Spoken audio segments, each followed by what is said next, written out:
भाइयों बहनों नमस्कार। All India anganwadi news channel में आपका स्वागत है। चैनल से जुड़ने के लिए नीचे दिख रहे रेड कलर के सब्सक्राइब बटन पर आपको सबसे पहले क्लिक करना है। फिर साइड में एक नोटिफिकेशन बेल यानी घंटी बन के आएगी, उस पर जब आप दबाएंगे तो 3 घंटी आपको दिखेंगी, जिनमें सबसे ऊपर आल वाली घंटी आप लोगों को दबा लेनी है। आंगनबाड़ी सेविका सहायिका मिनी बहनों, आज शाम की सच्ची खबरों में आप सभी का स्वागत है। आप सबको अवगत कराना चाहेंगे कि स्पेशल आंगनबाड़ी कार्यकर्तियों के संबंध में विभाग से सरकारी आदेश निकला है।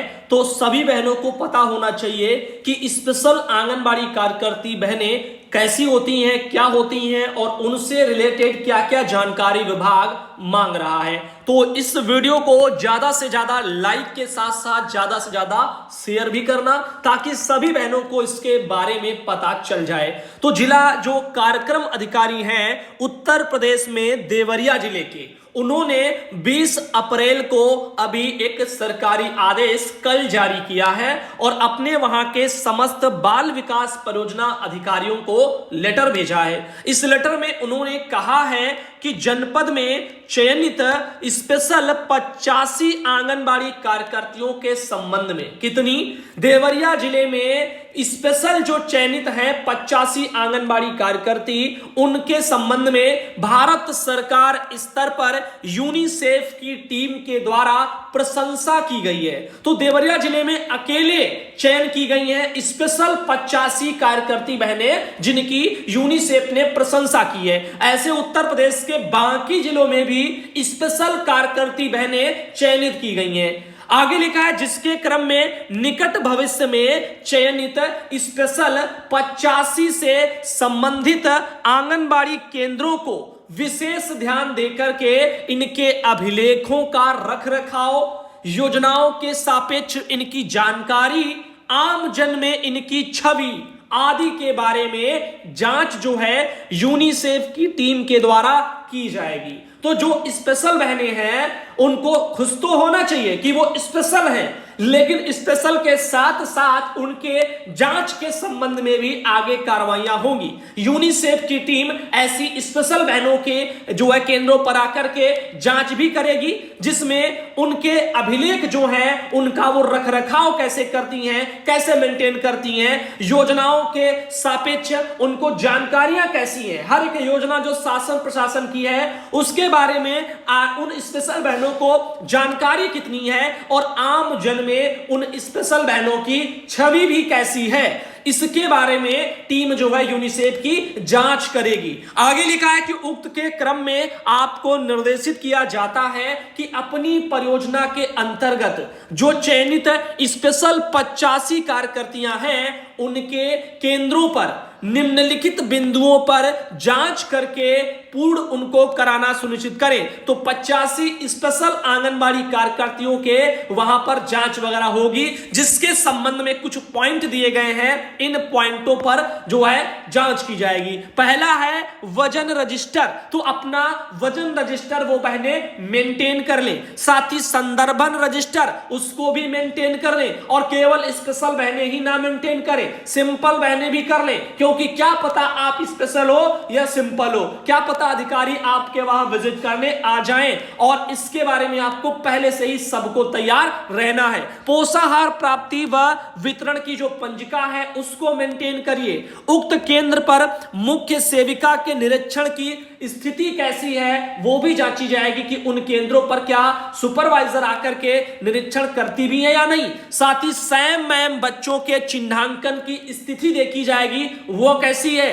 पोषण ट्रैकर के सभी बिंदुओं पर फीडिंग व जानकारी की स्थिति देखी जाएगी, और साथ ही साथ गोद भराई और अन्नप्राशन से संबंधित जो गतिविधियां हैं उनके रजिस्टर की जो स्थिति है वो भी देखी जाएगी। तो बहनों, गोद भराई और अन्नप्राशन से जुड़ा हुआ आप सब ने उम्मीद करते हैं रजिस्टर बनाया होगा, पहले भी कई बार ऐसे बिंदुओं पर चर्चाएं हो चुकी हैं, तो अब वो काम आएगा, उसका भी रजिस्टर चेक किया जाएगा। योजनाओं के बारे में जानकारी होनी चाहिए, कौन कौन सी योजना लागू है, किन किन योजनाओं में क्या क्या होता है, कैसे कैसे क्या होता है, वो सब पता होना चाहिए। और खास तौर पर आपके बाल विकास विभाग से जुड़ी हुई योजनाएं जो आपके लाभार्थियों को लाभ लेने के लिए हो, इन सब योजनाओं की जानकारी उन स्पेशल बहनों को अवश्य होनी चाहिए। आम जनमानस में उनकी छवि, यानी ऐसा नहीं है कि सर्वे क्षेत्र में जाओ तो लाभार्थी उनको ताने मार रहे हो, वो राशन ही ना वितरण करती हो, वो अनियमितताएं बरतती हो, ऐसी बहनें स्पेशल नहीं कहलाएंगी। तो उनकी छवि भी देखी जाएगी। अगर स्पेशल में उनका चुनाव भी हो गया है तो चुनाव कब होगा, यानी चयन कब होगा, जब उनकी छवि भी अच्छी होगी। तो अच्छी होंगी तभी वो स्पेशल होंगी। तो पहले जांच यूनिसेफ करेगा, उसके बाद स्पेशल कार्यकर्ती का समझो दर्जा मिलेगा। चयनित कार्यकर्ती में लीडरशिप की स्थिति कैसी है, तो वहां पर यह भी चेक किया जाएगा कार्यकर्तियों में लीडरशिप की स्थिति कैसी है। आगे अतः आपको निर्देशित किया जाता है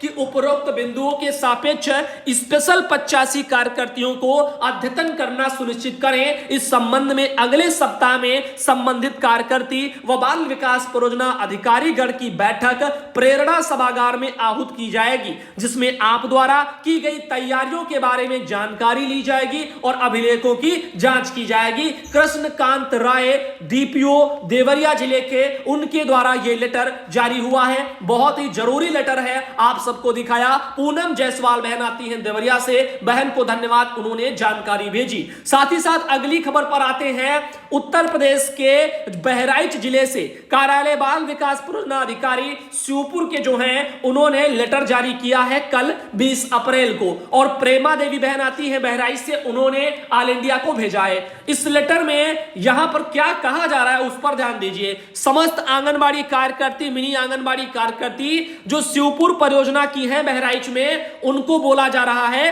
कि पोषण ट्रैकर ऐप पर अवशेष लाभार्थियों की फीडिंग कराए जाने के बारे में, तो जो भी लाभार्थी शेष रह गए हैं उनकी फीडिंग कर लीजिए। कह रहे हैं कि 19/4/22 की संलग्न छाया प्रति अवलोक उसका करें। और निदेशालय स्तर पर की गई समीक्षा में यह पाया गया है कि पोषण ट्रैकर ऐप के डैशबोर्ड पर केवल 8 नाम ही क्रियाशील प्रदर्शित हो रहे हैं, जिस पर खेद व्यक्त किया गया है। आंगनबाड़ी केंद्रों को छोड़ करके अन्य सभी को निर्देशित किया जाता है। तो कुछ आंगनबाड़ी को कि अपने जो है यहां पर मोबाइल से पोषण ट्रैकर ऐप पर लॉगिन करके एक्टिव कराएं और 3 दिवस के अंदर 100% लाभार्थियों की जो फीडिंग है वो पोषण ट्रैकर पर करवा लें। इस काम में शिथिलता ना बरती जाए। फूल कुमार बाल विकास परियोजना अधिकारी शिवपुर बहराइच से लेटर एक उन्होंने जारी किया। तो केवल 8 बहनें हैं जिन्होंने काम किया होगा, बाकी के लोग जो है अपना काम को करें। साथ ही अगला एक ऑर्डर आया है जो यहां पर बाल विकास परियोजना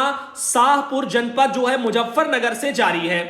अब ये 19 अप्रैल को परसों लेटर निकला था समस्त आंगनबाड़ी कार्यकर्ती को शाहपुर जनपद जो मुजफ्फरनगर में है वहां पर यह भेजा गया।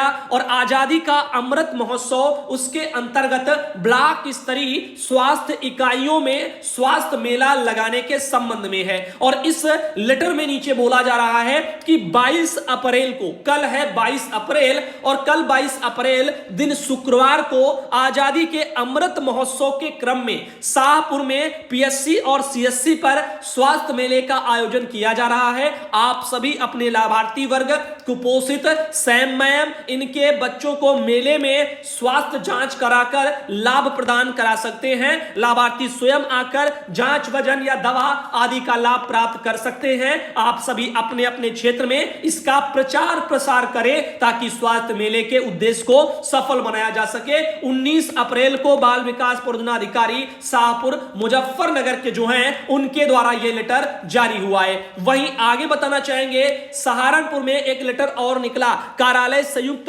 आयुक्त जो सहारनपुर मंडल सहारनपुर के जो हैं उन्होंने 12 अप्रैल को निकाला था। बेसिक शिक्षा अधिकारी जो हैं उनको सहारनपुर को भेजा। जिला कार्यक्रम अधिकारी जो सहारनपुर के हैं मुजफ्फरनगर शामली के, उनको भी भेजा। इसमें उन्होंने क्या कहा है, सुनील कुमार श्रीवास्तव हैं संयुक्त विकास आयुक्त, उन्होंने कहा कि महोदय की ओर से मुझे यह कहने का निर्देश हुआ है, जो आयुक्त महोदय हैं उनके स्तर से, कि बाल विकास विभाग द्वारा तैयार की गई ड्रॉप आउट बच्चों की सूची अपने से संबंधित जनपद के बेसिक शिक्षा अधिकारी को प्रेषित करना सुनिश्चित करें। संबंधित बेसिक शिक्षा अधिकारी उक्त ड्रॉप आउट बच्चों के संबंध में की गई कार्रवाई तथा जनपद में इंफ्रास्ट्रक्चर डेवलपमेंट के कार्यों की प्रगति अगले सप्ताह गुड वर्क की रिपोर्ट में सम्मिलित करते हुए आयुक्त महोदय के लिए अवलोकनार्थ प्रेषित करना सुनिश्चित करें। तो आपको पता होगा ड्रॉप आउट के संबंध में सुबह ही आप लोगों को जानकारी दी गई है। अधिक जानकारी के लिए सुबह का वीडियो देख सकती हैं। ज्योत्सना गुप्ता बहन आती हैं उत्तर प्रदेश के औरैया जिले से, वहां से उन्होंने एक ये अखबार की कटिंग भेजी है कि राष्ट्रीय लोक अदालत में अधिक से अधिक वाद निस्तारित कराएं। इस तरह से एक जो विधुना में जो जानकारी छपी है कि जनपद न्यायाधीश अनिल कुमार सिंह इन्होंने निर्देश और जिला विधिक सेवा प्राधिकरण सचिव दिवाकर कुमार इनके सबके निर्देशानुसार मंगलवार को तहसील क्षेत्र के ग्राम बथरा में विधिक साक्षरता शिविर का आयोजन हुआ है। इसमें ब्लॉकों के अधिकारी जो यहाँ पर अधिकार प्री बार्गेनिंग वगैरह, श्रमिकों के अधिकार, शिक्षा, स्वास्थ्य आदि के बारे में जानकारी ये सब दी गई है। कोविड-19 की चौथी लहर के प्रगति के लिए यहाँ पर यानी चौथी लहर के प्रति जो है जागरूक करने के उद्देश्य से ये चीजें करवाई जा रही हैं। साथ ही साथ जो है यहाँ पर वो भी किया गया और बाकी जो है आयोजित जो है यहाँ पर विधिक साक्षरता शिविर में नायब तहसीलदार पीयूष साहू ने कहा है कि राष्ट्रीय लोक अदालत में दीवानी वाद है, विद्युत चोरी है, संबंधित वाद है, राजस्व वाद है और यहाँ पर क्रिमिनल जो है कंपाउंडेबल वगैरह है, जो आपका दांडिक वाद है, स्टाम्प वाद है, इस तरह से तमाम जो भी हैं जो मैटर जो यहाँ पर अभी पड़े हैं उन पर सुनवाई जल्द से जल्द जो है की जाए, यानी उनका निस्तारण समस्याओं का करवाया जाए। इस बारे में आया ज्योत्सना गुप्ता बहन ने जानकारी भेजी। आज शाम के वीडियो को हम यहीं तक रखेंगे और आप सब भाई बहनों से उम्मीद करेंगे कि वीडियो आपको पसंद आया होगा।